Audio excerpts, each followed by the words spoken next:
Hey team, Coach Patrick here, trying out a new point of view. Talk to you here from the kitchen office, as it were.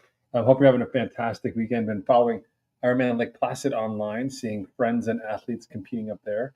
Not sure if you've anyone racing this year for the team, although I did help quite a few of our community members who are beyond the paid membership here, who are doing the race and looking for strategy and help and assistance. So always fun to kind of see that race shake out and go down.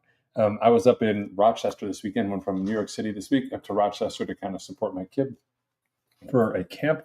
And wasn't able to make it, but just kind of great to watch things unfold overall. Super excited for the end of July and heading into August.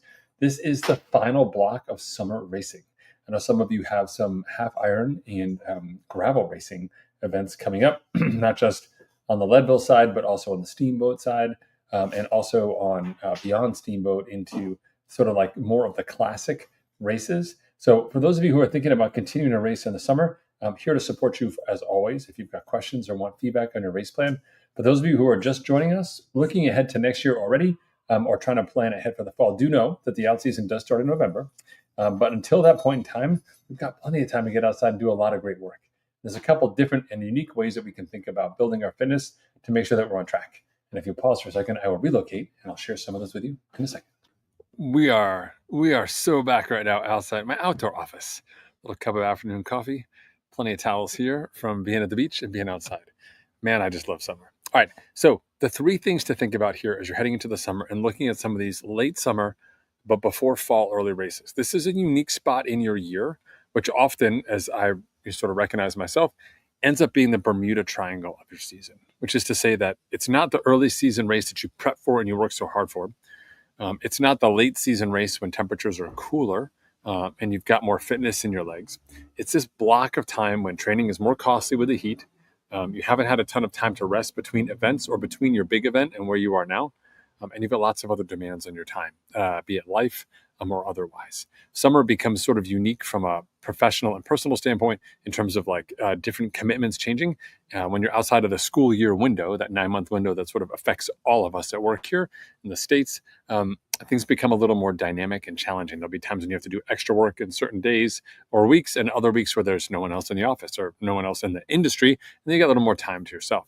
So how do we handle this balance of dealing inside the space? Number one, we recognize that this Bermuda Triangle area and we respect it. We say like, listen, I may or may not feel great at this point in time, and I have to make decisions based off of it. Particularly those of you who are super motivated and have been training and racing for a bit this year, trying to head into this block and peak is really hard. Okay.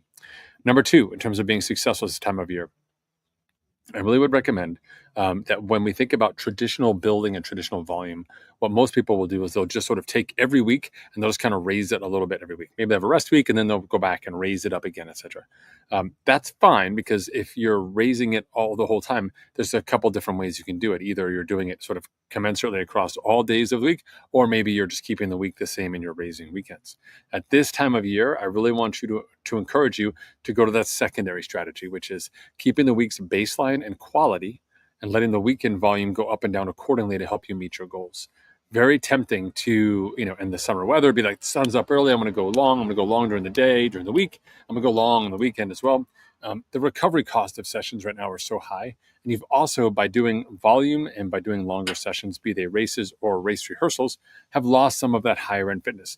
This time of year is actually a great time to recover, recharge, and actually do some of that quality work to get back your mojo and the shorter interval type stuff.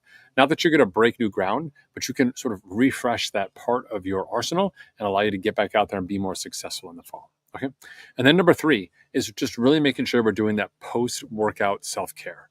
It starts with hydration, it's followed up with protein, and it's absolutely making sure that you're doing everything you can during the workout as well to not fall behind. Again, a 5 or 10 degree difference in the day, and now that humidity is also involved, can really detrimentally affect you beyond. So not so much about the second half of your workout being bad. When you take a look at your workout data and you see that the second half was challenging, what that's really telling you is that the next 2 days, depending on how long that second half was for, could actually be very challenging as well. So we always recover, we always rehydrate. If you can't weigh yourself pre and post, you can do a good job of knowing, like most of our athletes do, how much fluid you need to take in and how much you actually took in.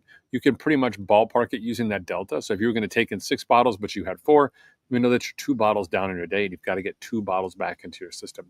Losing weight, always great for an endurance athlete. Losing weight because of a long workout and a hot summer day, not great for an endurance athlete who has goals and objectives. That dehydration is the kind of thing like chronic sleep or chronic fatigue that can slowly eat away at you as an athlete, and you have to be very careful in these summer months. If you, like me, are falling into this Bermuda Triangle time of year, just be patient. You're here because you did a lot of work early, so don't beat yourself up about it. Instead, recognize that, hey, I've done a ton of work. My body is saying, I can't keep doing lots of work for a long period of time. I'm going to take a dip. I'm going to manage this dip as gracefully and as intentionally as possible, with the hopes that we'll get those numbers back up again for the fall when the weather really changes. In a way, staying consistent and having done a lot of work are 2 great tools for us to make sure that the fall will be great. But it only happens, the magic only comes to be if we're actually able to be smart now in this Bermuda Triangle time of year. So enjoy the Bermuda Triangle, put on lots of sunscreen, be smart, make great decisions. I'll see you at office hours, and I'll see you at Coach Drop-In this week. Be well, everyone. Take care.